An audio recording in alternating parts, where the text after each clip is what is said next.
बॉम्बे के governor sir Henry Bartle फ्रेरर ने बॉम्बे शहर को मिनी लंदन बनाने की पहल करते हुए इलाके में ब्रिटिश थीम पर कई इमारतें और चर्च बनवाए।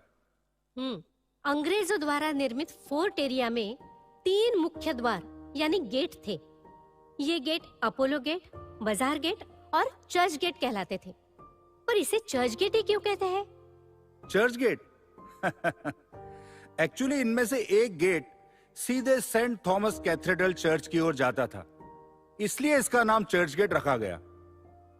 1876 में निर्मित चर्च गेट स्टेशन को स्विस शैली के रूप में वर्णित किया गया है। ये बात भी ध्यान देने योग्य है कि रेलों का विस्तार हो रहा था।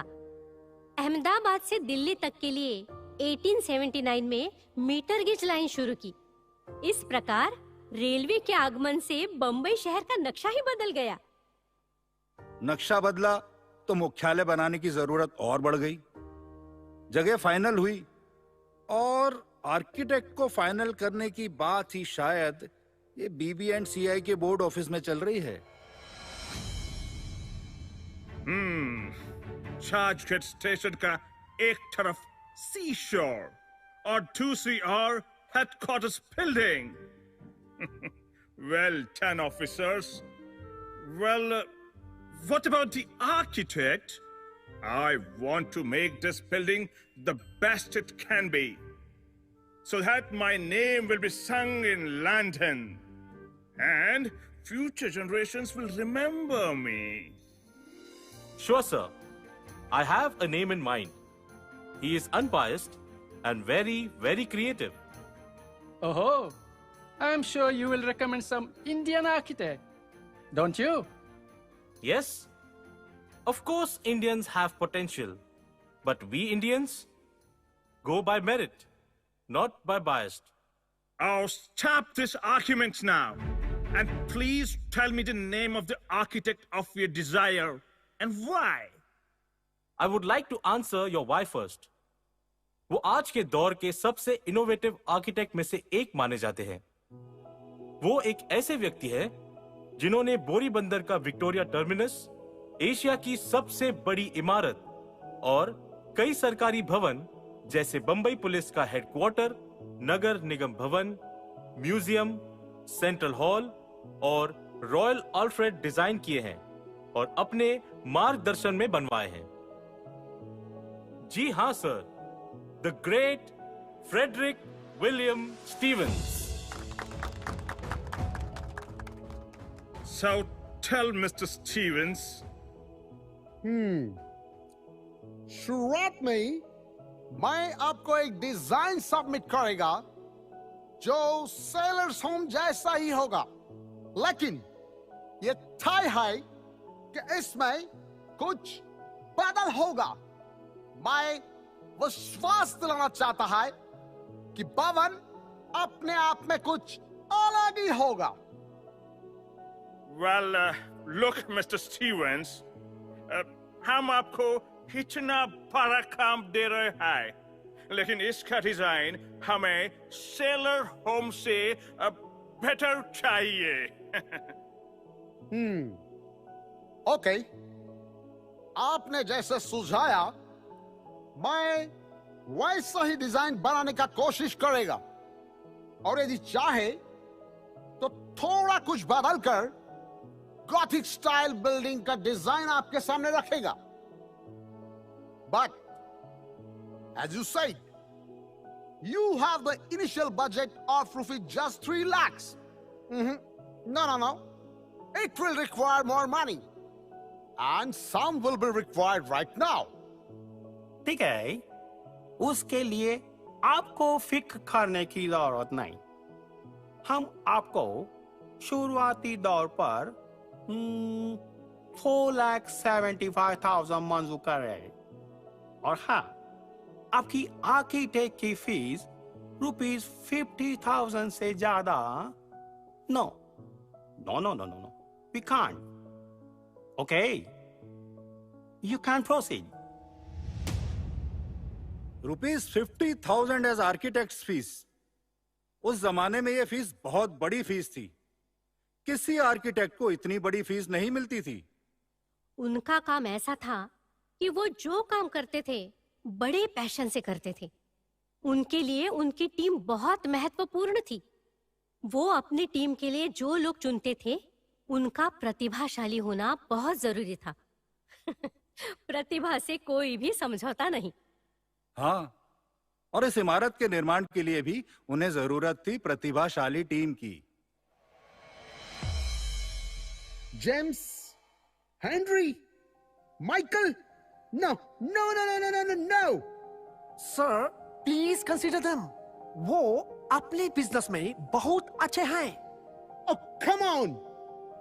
कौन बिजनेस में अच्छा है, कौन नहीं, ये डिसाइड करना मेरा बिजनेस है, आपका नहीं। When I say no, it means no. Is that clear? But sir, Mr. Daniel, please quiet. Sir, it's you who will decide for this building.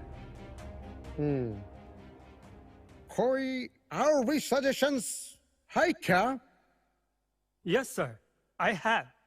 अगर आप परमिशन दें तो मैं उनको यहाँ पर बुलाना चाहता हूँ। Oh, why not?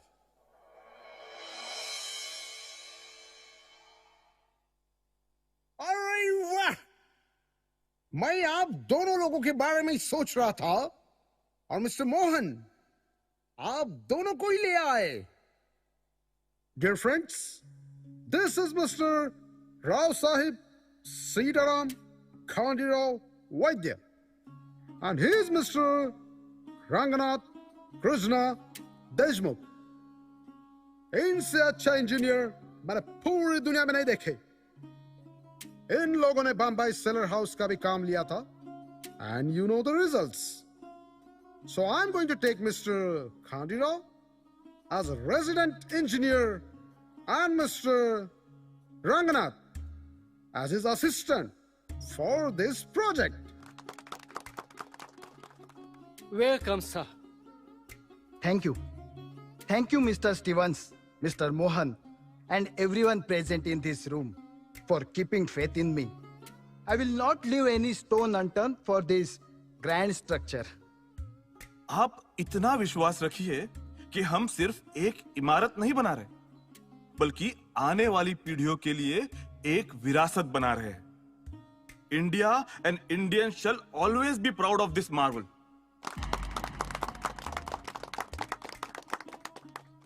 Oh, well. Ganji sir, Jaju ji और सौरभ जी, आपको मैंने एक स्पेशल काम के लिए याद किया है। मुझे एक बेहतरीन बिल्डिंग बनानी है जिसके लिए आप लोगों की मदद की जरूरत होगी। बड़ी खुशी की बात है कि गंजी बालाजी एंड कंपनी को नींव बनाने की ठेकेदारी का काम हम देने जा रहा है और नक्शा में बताया अनुसार ऊपर का गुंबद, इसकी जो बनावट है उसके ठेकेदार होंगे जाजू जी, हनुमंतराव एंड कंपनी। और सौरभ जी इस बेहतरीन बिल्डिंग बनाने के लिए कलर्ड टाइल्स लगाने का काम और साथ साथ बेहतरीन संगमरमर और कलर्ड ग्लास का काम हम Saurabh ji warden and company से करवाना चाहता है। तो आप तीनों को कंपनी ये काम देता है। खंडेराव भाऊ, अब तो सब ठीक है ना? खंडेराव भाऊ, आता सगळं व्यवस्थित होईल। हो। तर इस इमारत को बनाना यानी अपने आप में एक नई भव्य इमारत को बनाने जैसा होगा और यह भवन अपने आप में एक नया मील का पत्थर कहलाएगा। मुझे लगता है कि पत्थर और अन्य सामान जो इस्तेमाल होगा वो अलग अलग जगह से मंगवाया जाए तो ज्यादा खूबसूरती बढ़ सकती है। बीन्स जैसे ध्रांगध्रा का लाल पत्थर, कुर्ला का कुर्ला पत्थर और कल्याण के ईंट और चूने के चिनाई से भी हम इस भवन को बना सकते हैं। और हाँ, और गुजरात के काठियावाड़ क्षेत्र की खदान का पोरबंदर पत्थर भी बहुत प्रसिद्ध है।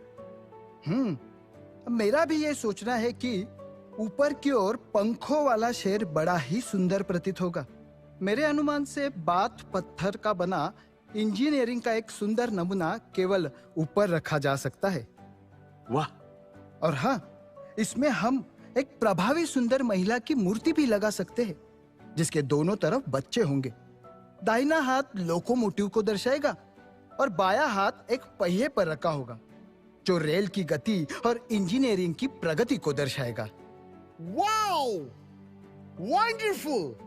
क्या बात है! जब भी कोई इसे देखेगा वो हमारी याद जरूर करेगा। तो आइए हमारे इस सपने को हम हकीकत में बदलते हैं और इस सुंदर मजबूत भवन के निर्माण का कार्य शुरू करते हैं। और हाँ, इसमें फायर सर्विस की भी सुविधा रहेगी। Fire service? What is this? Sir, सुरक्षा की दृष्टि से फायर सर्विस जरूरी है। No, we don't have the budget. No. Only 7,52,556 is sanctioned. इतने में ही बनाइए। But what about the fire safety? That's your problem. Building ऐसे बनाइए कि फायर सर्विस की जरूरत ही ना पड़े। So, no fire service. And it's big no for hydraulic lift. But sir, We don't have the budget. इतने में ही बनाओ. That's an order. Okay sir.